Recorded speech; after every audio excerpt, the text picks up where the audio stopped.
Me desperté y no podía salir de la cama. No era cansancio ni algún tipo de parálisis. Era como si la cama misma se negara a dejarme ir. Cada vez que intentaba incorporarme, el marco se hundía, el colchón se inclinaba, como si se deslizara fuera de mi alcance.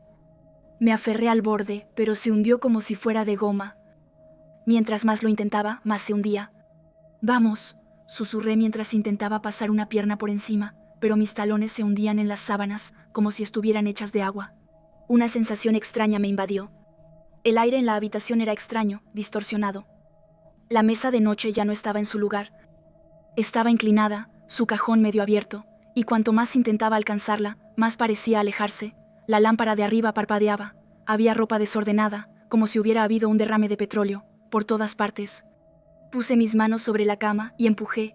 Por un segundo, funcionó. Luego la pared detrás de mí se movió. La habitación se inclinó, no violentamente, pero lo suficiente como para hacerme perder toda orientación. La cómoda se deslizó hacia el techo, el piso se puso de lado. Me arrastré hacia la puerta, pero subió por la pared como un insecto. Nada se quedaba en su lugar. La casa crujía, se deformaba, como si estuviera tomando una nueva forma. Se me revolvió el estómago. Intenté levantarme, pero el suelo se dobló bajo mí como si fuera de papel. Me volví a caer, golpeando algo duro que de inmediato se deformó. Y antes de que pudiera gritar, la habitación empezó a girar. La cama, las paredes, todo giraba lentamente. Me invadió un verdadero pánico, mi visión se redujo y de repente todo desapareció. Ya no había habitación, ni luz, ni sonido, solo oscuridad, densa y opresiva. Era como estar en tejada viva. Ni siquiera sabía si tenía los ojos abiertos. Extendí la mano y toqué algo sólido, quizá madera, pero se deslizó como si se negara a ser tocado. Mi mano golpeó el suelo, pero el suelo también se movía. Imposible agarrarme de nada. Avancé arrastrándome, mis rodillas rozando algo áspero, mi cuerpo no respondía normalmente. Mi cabeza zumbaba, mis brazos se sentían ligeros, desconectados. Llamé, pero ni siquiera podía oír mi propia voz. Cuando levanté la cabeza, había gente a mi alrededor. Decenas de siluetas en la sombra, rostros familiares, mi familia, mi madre. Ella me sonreía, tranquila, como cuando era niña. Los demás también sonreían. Mi hermana, mi tío, primos que no había visto en años, todos estaban ahí, en medio de los escombros de la casa. Luego empezaron a aplaudir, decenas de personas. Incluso rostros que no reconocía, pero que sabía que estaban relacionados conmigo. «Sigue», dijo mi mamá. Su voz era clara, pero no recuerdo haberla escuchado realmente. Ni siquiera me hice preguntas. Seguí arrastrándome hacia ellos.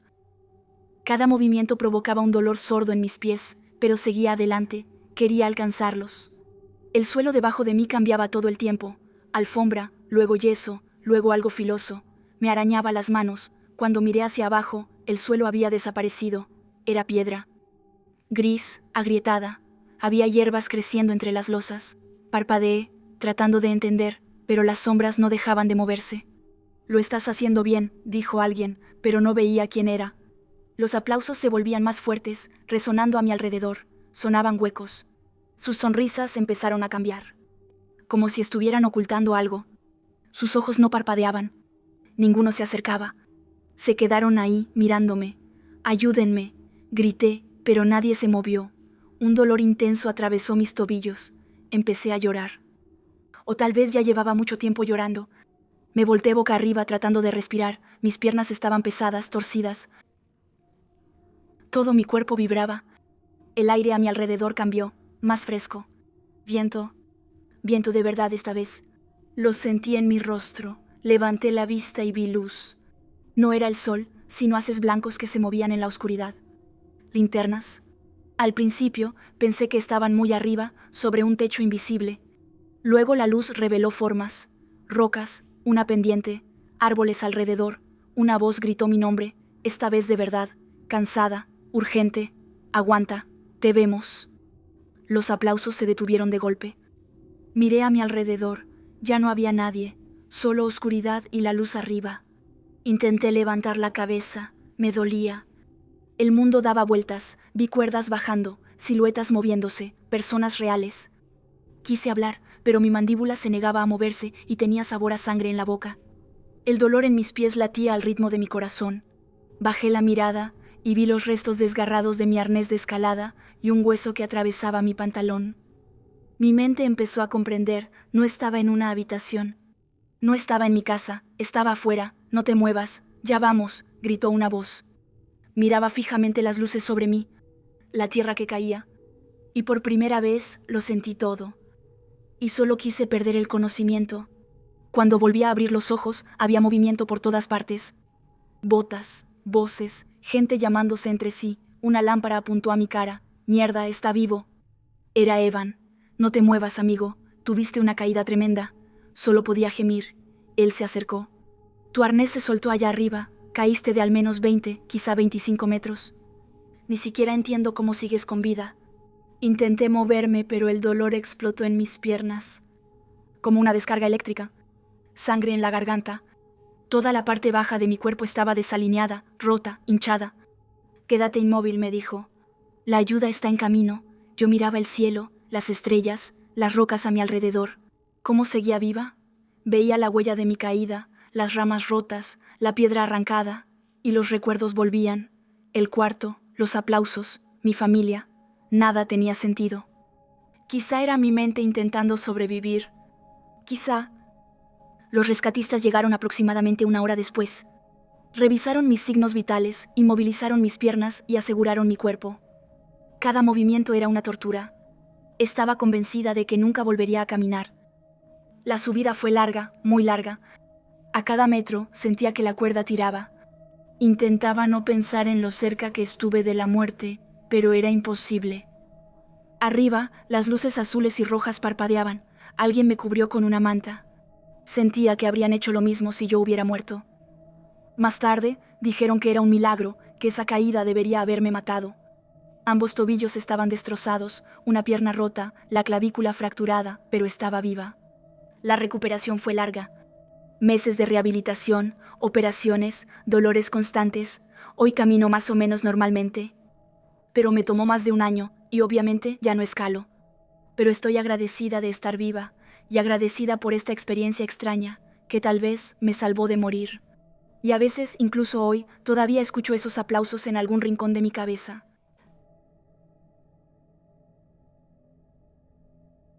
Había pasado como 1 semana desde que dormía en casa de Camille cuando las cosas empezaron a ponerse raras. Su departamento no era nada especial. Segundo piso, una calle ruidosa abajo, un vecino medio sospechoso, pero seguía siendo mejor que el agujero que rentaba en el sur de la ciudad. El edificio siempre olía a comida para perro. Pero bueno, tenía aire acondicionado y una puerta que sí cerraba con llave, así que no me iba a quejar. Ese primer viernes por la noche, nos quedamos dormidos frente a la tele. Me desperté como a las 2 de la mañana, con esa sensación extraña de que había alguien más en la habitación. No eran los ruidos habituales del edificio, era algo vivo. El marco de la puerta estaba sumido en la oscuridad y ahí había una figura, una silueta anormalmente oscura. Durante unos segundos pensé que tal vez solo era un juego de luces, pero luego se movió. No como alguien que camina, más bien como una sombra líquida que se desliza por la pared. Me incorporé de golpe, con el corazón latiendo fuerte. La figura se movió hacia la cocina, como si se derritiera mientras avanzaba. Ahí entré en pánico por dentro. Alguien estaba en el departamento. Camille, Camille, susurré mientras la sacudía, pero nada. Ella dormía profundamente. Me levanté y seguí a esa cosa. El pasillo parecía más largo de lo normal. Cada ruido estaba amplificado. El piso, mi respiración, todo. En la cocina, la figura desapareció en la esquina de la pared. Encendí la luz, nada. Todas las ventanas estaban cerradas, la puerta principal también. Incluso revisé el baño y el closet. Vacío. Me quedé ahí un buen rato, bajo esa luz amarilla pálida, tratando de racionalizar. Una sombra, un sueño, el cansancio, pero algo no estaba bien. A la mañana siguiente se lo conté a Camille. Ni siquiera pareció sorprendida. Simplemente tomó su café y dijo, sí, a veces pasan cosas raras aquí, y ya, sin hacer preguntas, como si ya lo esperara. La noche siguiente volví a cerrar todo con llave, ventanas, puertas, incluso las del baño. Como a las 3 de la mañana me desperté por ruidos de pasos. No eran fuertes, pero claramente dentro del departamento. Giré la cabeza y la volví a ver, de pie cerca de la puerta de la habitación. Camille, susurré. Ella se despertó, miró y luego se quedó paralizada. Sí, lo veo. La cosa se movió ligeramente, lo suficiente para romper su silueta, y luego desapareció. Nos quedamos acostados durante horas, escuchando, esperando un ruido, una puerta, lo que fuera, pero nada. ¿Eso es normal aquí?, le pregunté. No. Eso continuó las 2 noches siguientes, siempre entre las 2 y las 4 de la mañana. Siempre ese movimiento lento, inquietante, imposible de atrapar. El domingo, casi no dormíamos. Me despertaba a ratos, el aire pesado a mi alrededor, sin poder mover el cuerpo. Una vez abrí los ojos y estaba paralizada. La silueta estaba ahí, muy cerca. Distinguía su cabeza en la luz de la ventana. Sentía como si estuviera clavada a una mesa. Se acercó, con las manos completamente negras, sin forma, y la cerró alrededor de mi cuello. Quise gritar, pero no salió nada, mi cuerpo no respondía. La presión aumentó, y de repente, nada más. Me desperté en pleno día. Camille estaba sentada a mi lado, pálida, temblando. Te estabas ahogando, tus ojos estaban abiertos, pero no estabas ahí. Me dolía la garganta, tenía un sabor metálico en la boca, como a sangre. La noche siguiente decidimos quedarnos despiertos para por fin ver esa cosa claramente. Pero después de días sin dormir, al final nos quedamos dormidos de todos modos. Cuando desperté, él estaba ahí, de pie sobre la cama. Esta vez tenía algo en las manos, una especie de bloque oscuro. Ni siquiera tuve tiempo de reaccionar. Golpeó primero a Camille, luego a mí, y todo se volvió negro. Cuando volví en mí, la luz de la mañana entraba por las persianas. Camille estaba en el suelo, aturdida, con sangre en el cabello. Yo tenía la cabeza dando vueltas, pero aún estábamos respirando. Casi no hablábamos, solo intentábamos entender lo que acababa de pasar. La sangre salía de su oreja. Una marca seca lo mostraba claramente. Ella se limpió mientras yo me quedaba sentada, mirando el suelo. Este departamento había algo profundamente malo dentro. Decidimos llamar a la policía. Pensamos que tal vez alguien había entrado, nos había drogado, había hecho no sé qué. Parecía una locura, pero no teníamos ninguna otra explicación. Antes incluso de llamar, alguien tocó la puerta. 2 policías. ¿Todo está bien aquí?, asentí con la cabeza, desconfiada. ¿Por qué? Pensé que nos iban a decir que había un loco rondando por el barrio, pero no. Hay una fuga de gas en el edificio. Estamos evacuando a todos, y ahí todo encajó. La asfixia, los mareos, el sabor metálico. Camille llegó detrás de mí. Los policías nos dijeron que tomáramos algunas cosas y saliéramos de inmediato. Afuera, el aire parecía increíble. Nos dimos cuenta de que habíamos estado respirando eso durante días. Los equipos ya estaban interviniendo, todo el edificio fue evacuado. Esa noche fuimos a dormir a mi casa, y ahí, nada, sin sombras, sin ruido, solo sueño. 2 días después, una mujer de la compañía de gas nos llamó. La fuga llevaba semanas ocurriendo. Las personas del piso tenían los mismos síntomas. Dolores de cabeza, confusión, sueños muy realistas, a veces alucinaciones. Eso fue suficiente para mí. Camille se quedó en mi casa por un tiempo. Y a veces, incluso hoy en día, me despierto en medio de la noche, convencida de que alguien está parado en el marco de la puerta. Entonces abro la ventana, respiro y me repito a mí misma, respira.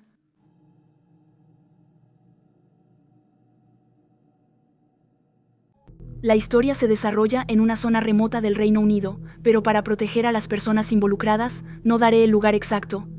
Mi amiga Sara, una influencer británica de origen pakistaní, acababa de tener a su segundo hijo, y su esposo se había ido de viaje de golf, dejándola sola con los 2 niños.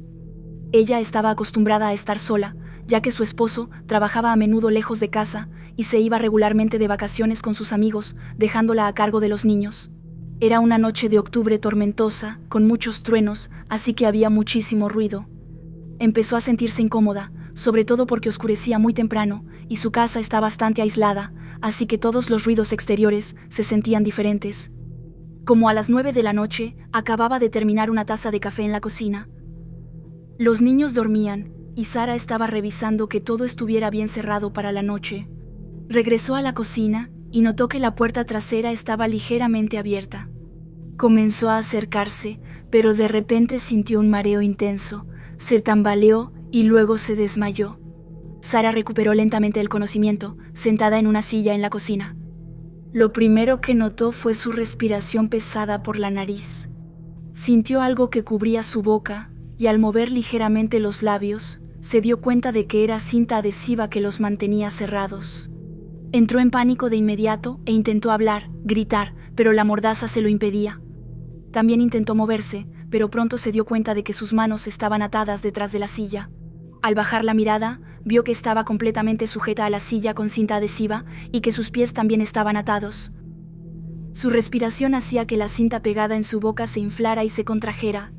Luego, la lámpara encima de ella se encendió. Frente a ella estaba un hombre de complexión media, con una capucha y una bufanda cubriéndole la parte inferior del rostro. En ese momento, Sara estaba aterrorizada, pero su mayor preocupación eran sus 2 hijos que dormían en el piso de arriba. El hombre entonces habló y le dijo que no le haría daño. Luego, le preguntó si guardaba dinero en la casa. Sara respondió que no, como pudo, a través de la cinta. El hombre tenía una bolsa grande que había llenado con objetos encontrados en la casa, especialmente joyas. Luego, dijo algo que heló a Sara. Le aseguró que sus hijos seguían dormidos. Luego, se dirigió hacia la puerta trasera de la cocina para irse, pero justo antes de salir, se dio la vuelta y le dijo que lo sentía. Luego se fue. Sara luchó durante varios minutos, luego logró liberar su boca torciendo la cinta y mordiéndola. Inmediatamente subió corriendo al piso de arriba para revisar a sus hijos, quienes habían dormido durante todo lo ocurrido, sin notar nada. Luego llamó a la policía, y el hombre finalmente fue arrestado más tarde esa semana. Como Sara tiene presencia en Internet, el hombre sabía quién era ella y sabía que a menudo se quedaba sola. Él confesó haber entrado por la puerta trasera y haber drogado su café, lo que explica por qué ella se desmayó. El ladrón explicó que había perdido su negocio y que estaba en una situación desesperada por la economía, pero que no quería hacerle daño a nadie. Sara se parece mucho a una celebridad conocida, y el hecho de que sea una microinfluencer probablemente inspiró a este hombre, ya que una situación similar ocurrió con una celebridad hace algunos años. Sara es una mujer fuerte, con carácter, y al final aprendió a vivir con lo que vivió, pero es el tipo de experiencia de la que nunca te recuperas por completo. No puede evitar sentir cierta compasión por el hombre, pero el miedo que sintió esa noche quedará grabado en ella para siempre. Eso pasó hace aproximadamente un mes, pero no sabía si debía hablar de ello o no. Soy una persona bastante paranoica de por sí, y no sabía si tendría que revivir algo así si lo contaba, pero como ya pasó un mes y no ha vuelto a ocurrir nada, lo voy a contar. En esa época, acepté un trabajo de niñera, porque en mi barrio me conocen como alguien bastante disponible para cuidar niños. No me gustan especialmente los niños, pero igual me parece divertido jugar a ser mamá por unas horas. Llegué a su casa como a las 3 de la tarde para conocer a los papás y a los niños. Vivían a unos minutos de mi casa, pero tenía que ir en coche porque la calle que conectaba nuestras casas no estaba terminada, así que no podía ir caminando como me hubiera gustado, y eso es importante para lo que sigue. Cuando llegué, la familia me recibió. Eran amables, había 3 niños, 2 más grandes y uno muy muy chiquito. Ya no recuerdo exactamente sus edades, pero eso no es muy importante. Luego los papás se fueron a un partido, y yo sabía que iban a tardar varias horas, porque también planeaban ir al bar después del partido. Así que pensaban regresar como a las 11, o incluso 11:30, lo cual no me molestaba porque estoy acostumbrada a dormir tarde. Las primeras horas pasaron normalmente. Les preparé de comer, luego bajamos al sótano para jugar y ver películas como cualquier niñera. En algún momento empezó a oscurecer, pero realmente no me di cuenta de inmediato, y cuando subí al piso de arriba, me di cuenta de lo tarde que era. Porque la casa estaba casi completamente hecha de ventanas, el sótano estaba parcialmente enterrado, pero tenía ventanas, así que aún teníamos luz. Pero como estaba volteada hacia el otro lado, no vi cómo el cielo se oscurecía. Una vez arriba, revisé todas las ventanas, todas las puertas, los armarios y todos los lugares donde alguien podría esconderse, porque soy muy paranoica, y también porque los niños me dijeron que había que ahuyentar a los monstruos. Eso suele ser su manera de decir que tienen miedo, pero honestamente, yo también tenía un poco de miedo. Revisé toda la casa, no encontré nada, luego bajé de nuevo para preparar a los niños para ir a dormir. Mientras hacía eso, escuché a los perros de los vecinos aullar, pero no me preocupé mucho, porque ya había cuidado animales en este barrio, y sabía que había zorros en los campos y colinas alrededor, así que no era necesariamente alarmante. Terminé de atender a los niños, los acosté, Luego subí de nuevo como a las 9:45 para prepararme algo de comer porque no había comido con ellos.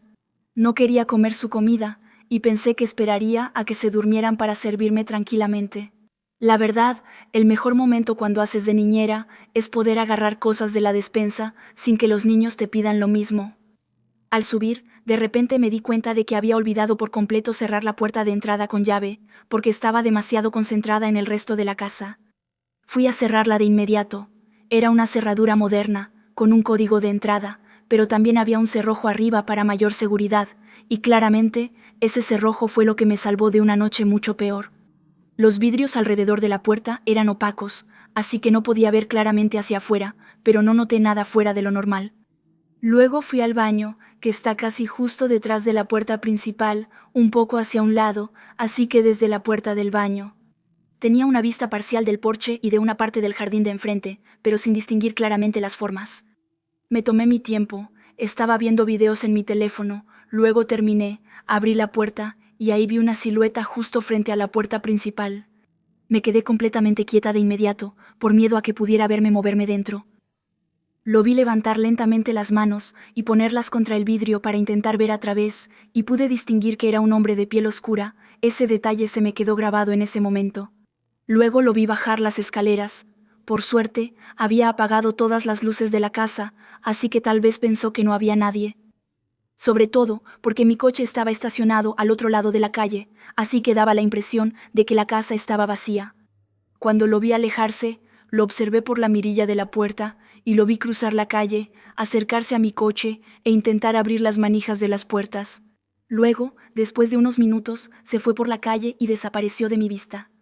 Hay una casa de retiro no muy lejos, así que pensé que tal vez era una persona mayor un poco perdida, porque eso a veces pasa en esa zona. De todas formas, volví a revisar todas las cerraduras, luego fui a la cocina a comer. En ese momento, uno de los niños subió y me dijo que había visto a alguien en el jardín detrás de la casa, y ahí mi corazón literalmente se detuvo. Le dije que no era nada, probablemente un árbol o un arbusto moviéndose con el viento, y lo llevé de regreso a su cama. Al subir, cerré todas las cortinas, y fue ahí cuando vi huellas de zapatos en el lodo cerca de la puerta corrediza de atrás. Los jardines en este vecindario aún no están terminados, así que hay mucha tierra, y entendí que ese hombre probablemente había pasado por atrás antes de venir al frente. También noté rastros de lodo en el porche delantero, lo que confirmaba mi idea. Luego, al mirar de nuevo, vi al hombre reaparecer por el lado del garaje, y ahí sentí una sensación horrible en el estómago. Cruzaba los jardines de las casas como si estuviera buscando algo. Pensé en llamar a la policía, pero técnicamente aún no había hecho nada y no quería asustar a los padres sin razón. Me quedé en la cocina, sentada en un rincón lo más escondido posible en esa casa llena de ventanas, donde es casi imposible esconderse, y fue ahí donde escuché cómo se desbloqueaba la cerradura electrónica. Ese sonido lo reconocería entre mil. Dejé de respirar. Me arrastré para agarrar el primer objeto que encontré, un cuchillo de sierra para pan que había usado antes. Luego me di cuenta de que había puesto el seguro de arriba, lo que impedía que la puerta se abriera por completo, pero eso no le impedía intentar entrar. Miré desde el cuarto de invitados, que da una vista directa al porche, y lo vi claramente. Ese hombre tenía la piel en un estado horrible, con marcas profundas. Sus manos estaban sucias, cubiertas de lodo, su cabello eran largas rastas muy descuidadas y no tenía zapatos. Me agaché para no ser vista, sus pies estaban pegados en la parte de abajo de la puerta mientras él forzaba.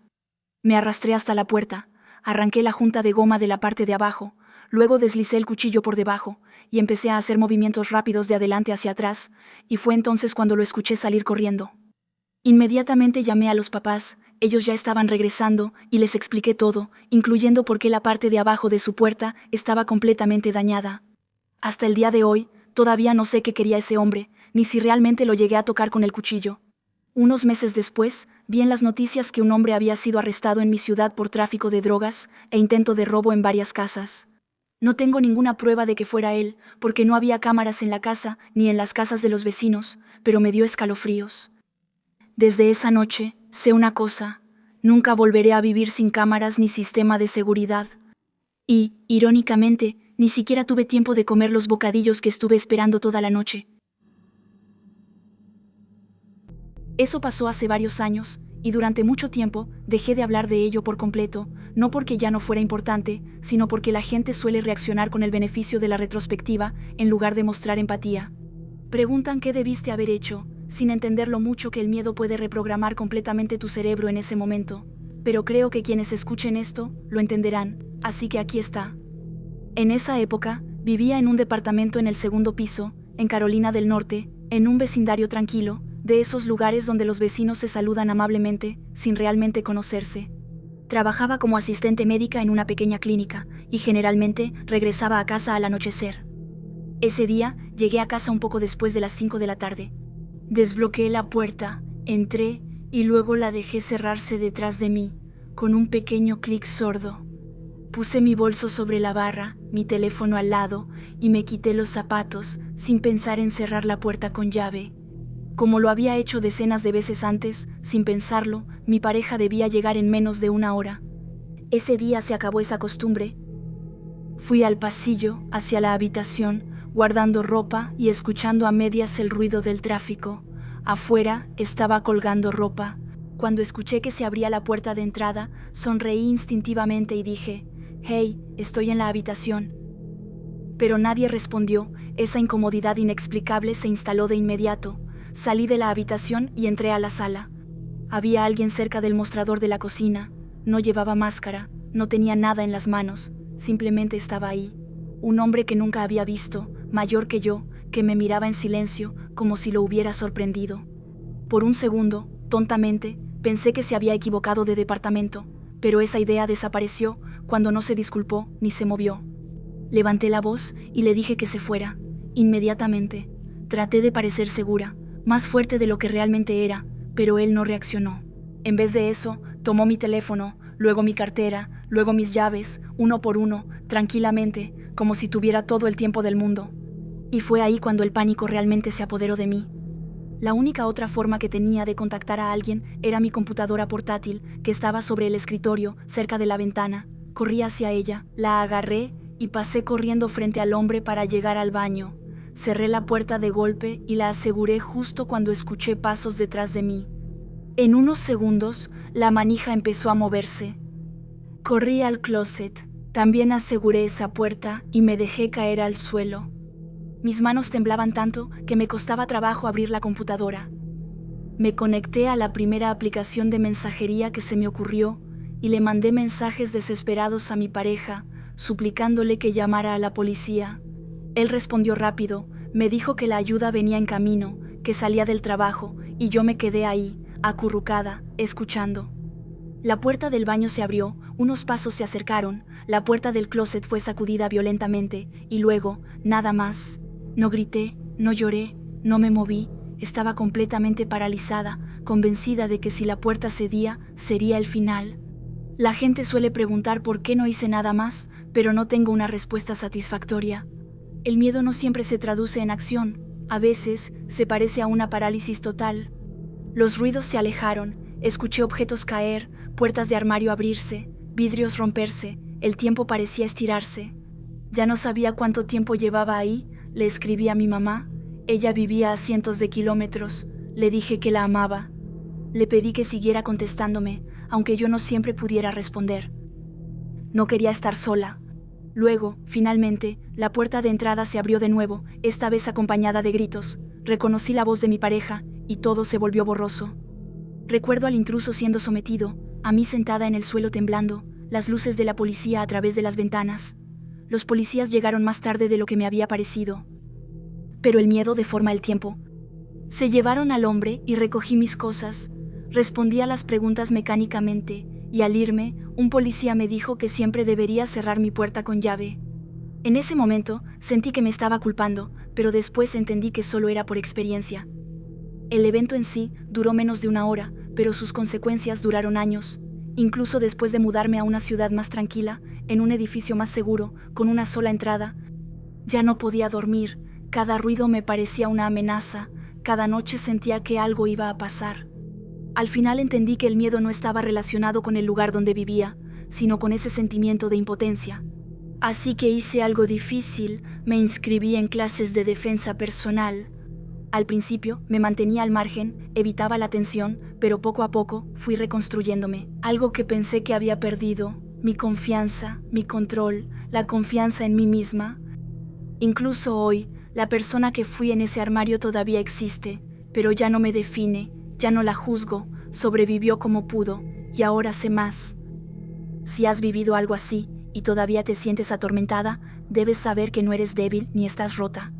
La sanación no sigue reglas ni tiene una duración precisa. Gracias por escuchar. Si esto puede ayudar, aunque sea a una persona, a sentirse menos sola, entonces habrá valido la pena. Cuídate mucho. Porque incluso hoy, lo que más me atormenta no es solo lo que pasó, sino lo cerca que estuve de algo mucho peor. A veces lo pienso, y me doy cuenta de que solo una decisión diferente, solo un segundo más, y tal vez no estaría aquí para contar esta historia,